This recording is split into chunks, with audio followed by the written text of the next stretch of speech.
8장은 이제 성전 건축과 내부 장식은 물론 성전의 시설물들과 각종 기구들까지 완비한 후에 하나님께 그 성전을 봉헌하는 장면에 대한 기록입니다. 이 모든 과정을 시기적으로 이제 계산을 해보면 솔로몬의 즉위 4년 12월, 오늘날로 하면 이제 4월에서 5월경에 해당하는 때에 성전 건축을 시작하게 됩니다. 그래서 7년 반이 지난 해, 솔로몬 제위 11년 불월이라고 되어 있는데, 오늘날로 하면은 이제 10월에서 11월 경에 해당이 됩니다. 그때 완공을 하게 됩니다. 그리고 노세 대장장이 히람이 성전의 시설물들과 각종 기구들을 만든 후인 11개월 후, 솔로몬 제위 12년 에다님 월, 곧 일곱째 달 절기에 성전 봉헌식을 거행하게 됩니다. 에다님 월은 오늘날로 하면 이제 9월에서 10월에 해당이 되는데요. 이때 초막절이 있습니다. 그러니까 2절에서 에다님 월, 곧 일곱째 달 절기에라고 했죠. 이게 바로 솔로몬 제위 12년 가을 초막절에 성전 봉헌식을 하게 되었다는 그런 이야기입니다. 초막절은 우리가 아는 것처럼 이스라엘의 3대 절기 중에 하나죠. 그들이 출애굽 후 광야 생활을 기념해서 초막을 짓게 된 데서 나온 이름입니다. 그리고 신명기 26장 1절부터 11절에 따르면 초막절은 하나님께서 당신의 백성들로 하여금 광야 생활을 끝나고 약속의 땅으로 인도하셨음을 기념하는 절기로 소개되어 있습니다. 곧 출애굽 구원과 약속의 땅에 대한 약속의 성취, 그런 의미가 있는 것이 바로 초막절입니다. 또한 이 초막절은 추수감사의 절기입니다. 여름이 지나면서 결실한 포도, 무화과, 올리브, 대추야자, 석류 등을 수확해서 창고에 저장한다고 해서 수장절이라는 이름으로 불린 만큼 풍성한 수확으로 인한 감사가 있는 절기입니다. 이렇게 출애굽의 구원과 약속의 땅의 정복, 그리고 한 해 동안의 농사의 결실로 인해서 감사가 넘치는 절기인 이 초막절에 성전 봉헌을 했다는 것은 참으로 적절하다고 볼 수가 있습니다. 3대 절기 중에 하나이기 때문에 백성들은 어떻습니까? 이스라엘 백성들은 하나님을 뵈러 나오게 되지요. 그리고 감사와 기쁨이 넘치는 초막절에 성전 봉헌식이 거행되면서 성전 건축은 온 백성의 기쁨이며 감사하며 축제가 되고 또한 언약의 갱신으로 이어지게 됩니다. 성전 봉헌식이 온 백성의 지지와 환영 속에 이루어졌다는 것은 1절에서도 잘 나타납니다. 솔로몬은 성전 봉헌식에 이스라엘 장로들과 모든 지파의 우두머리 곧 이스라엘 자손의 족장들을 예루살렘으로 소집합니다. 또한 모든 지파에서 백성들이 모여듭니다. 이것이 의미하는 바는 온 백성이 예루살렘에 세워진 성전을 성막을 대신하는 국가적인 성소로 받아들였음을 뜻합니다. 온 백성의 지지, 이것이 중요한 것 아니겠습니까? 그렇게 예루살렘 성전은 이제 국가의 성소가 되어서 이스라엘 신앙의 중심이 되고 그들의 신앙과 삶을 규정하는 핵심이 되었습니다.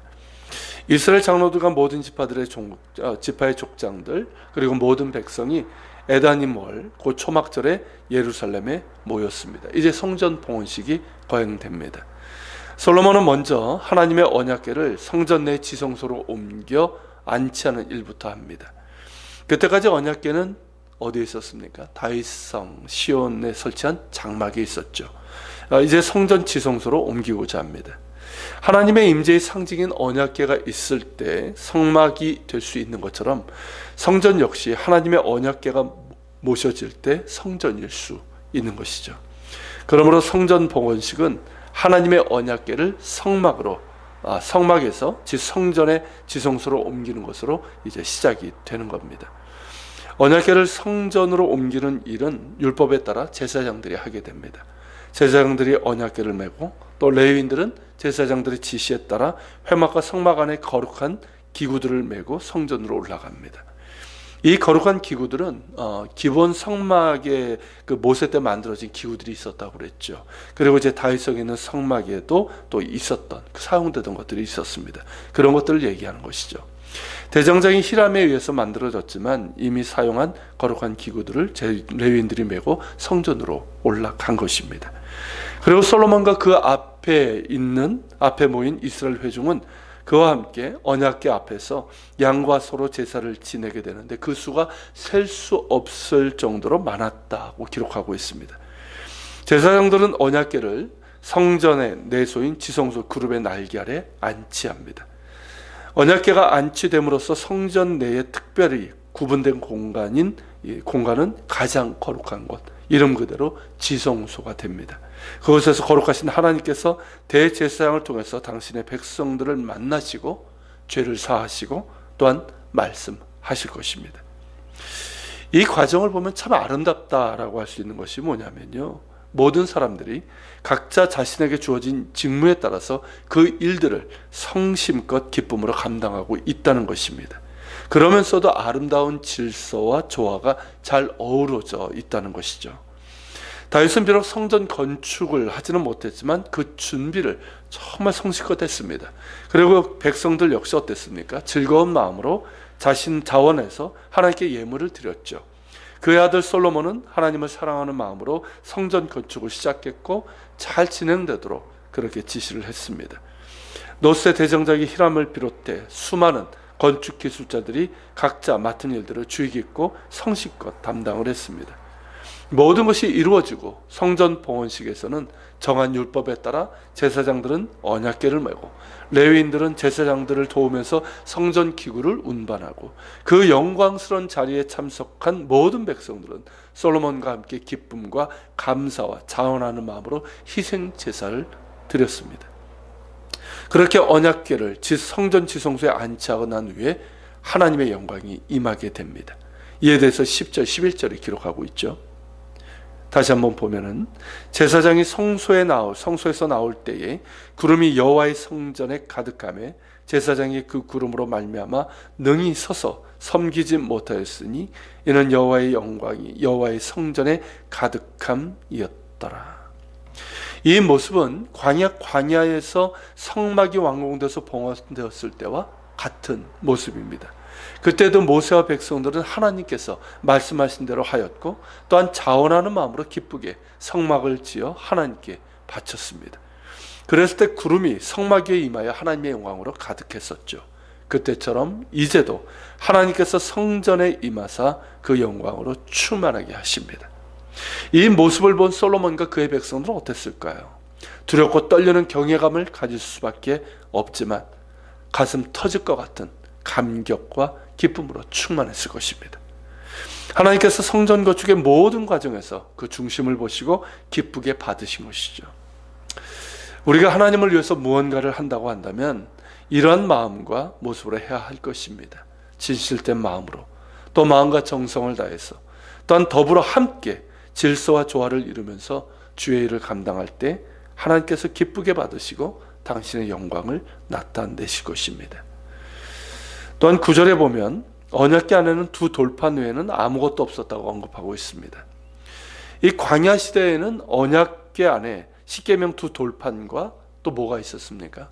아론의 쌍난 지팡이와 만나 항아리가 있었죠. 그러나 지금 이 솔로몬이 성전을 봉헌할 이때는 두 돌판 외에 아론의 지팡이나 만나 항아리는 존재하지 않았다는 것입니다. 자, 이 만나는 광야 40년 동안 하나님께서 당신의 백성을 먹이신 것으로 그들이 약속의 땅에 들어가서 그 땅의 소산물을 먹기 시작했을 때 그치게 됩니다. 그리고 더 이상 내리지 않습니다. 아론의 지팡이는 애굽의 바로 앞에서 기적을 행했던 것이기도 하고요. 또한 아론의 제사장 권위에 도전하는 백성들에게 하나님께서 친히 그 권위를 확증해 주셨던 징표이기도 합니다. 그로 인해서 아론의 제사장직은 흔들림 없이 이어지게 되지요. 이제 이 둘은 더 이상 의미가 없습니다. 젖과 꿀이 흐르는 땅에서 만나는 더 이상 필요가 없고 아론의 지팡이도 더 이상 의미가 없습니다. 오직 하나님의 말씀만이 의미가 있고 중요합니다. 이제 이스라엘 백성에게 중요한 것은 만나의 기적이 아닙니다. 이제 더 이상 기적을 쫓는 사람이 아니라 말씀을 따르는 백성이 되어야 합니다. 만나가 아니라 하나님의 입에서 나오는 말씀으로 살아가는 백성이 되어야 합니다.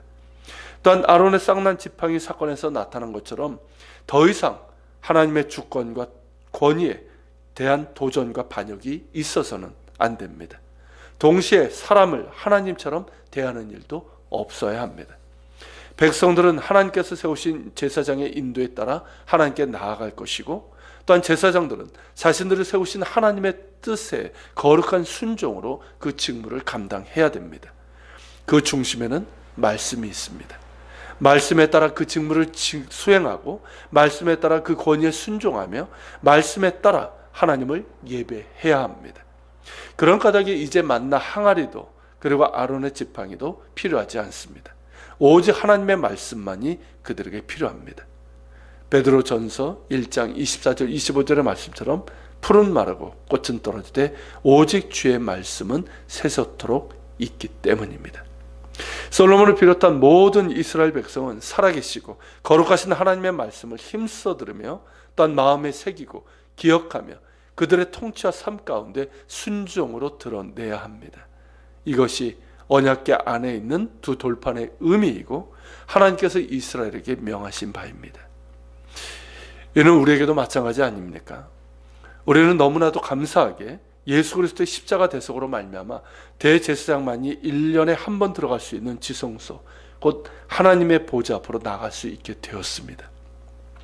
히브리서 4장 16절의 말씀처럼 우리는 우리의 대제사장이신 예수 그리스도의 보혈의 공로로 말미암아 궁휼하심을 입고 때를 따라 덮는 은혜를 얻기 위하여 은혜의 보좌 앞으로 담대히 나아갈 수 있습니다.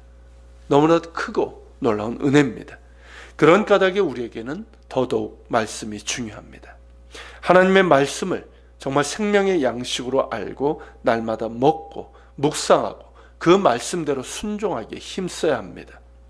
무엇보다 말씀이신 예수 그리스도를 닮아가는 삶을 살아가야 할 것입니다. 그것이 우리에게 가장 중요합니다. 그럴 때 우리는 더욱 은혜의 보좌 앞에 나아가 하나님의 궁휼히 여기심과 때를 따라 덮는 은혜를 누리게 될 것이고, 예수 그리스도 안에 나타나신 하나님의 영광을 보게 될 것입니다. 같이 기도하겠습니다. 오늘 말씀을 켜가면서 기도합시다. 주님, 솔로몬과 백성들 그리고 제사장과 레위인들이 하나님을 정말 기쁘게 또한 말씀에 따라서 또 한마음이 되어서 그렇게 성전을 짓고 봉헌하는 참으로 아름다운 모습 가운데 하나님께서 기쁘게 받으시는 모습을 보면서 우리 역시 하나님의 일을 한다고 했을 때는 이런 마음과 이런 모습으로 하게 하여 주옵소서. 또한 주님, 이스라엘 백성들에게 보여주신 것은 이제 너에게 중요한 것은 하나님의 말씀이라고, 그 말씀을 듣고 그 말씀을 새기며 그 말씀대로 행하는 것이라고 말씀하십니다. 주님, 우리에게도 더더욱 중요한 것이 말씀입니다. 주님, 하나님의 말씀을 양식으로 삼아 날마다 가까이 하게 하시고 먹고 묵상하게 하시고 말씀에 순종하길 힘쓰게 하여 주옵소서. 말씀이신 예수 그리스도를 닮아가는 우리의 삶이 되게 하여 주시옵소서. 우리 기도하며 주님 앞에 나갑시다.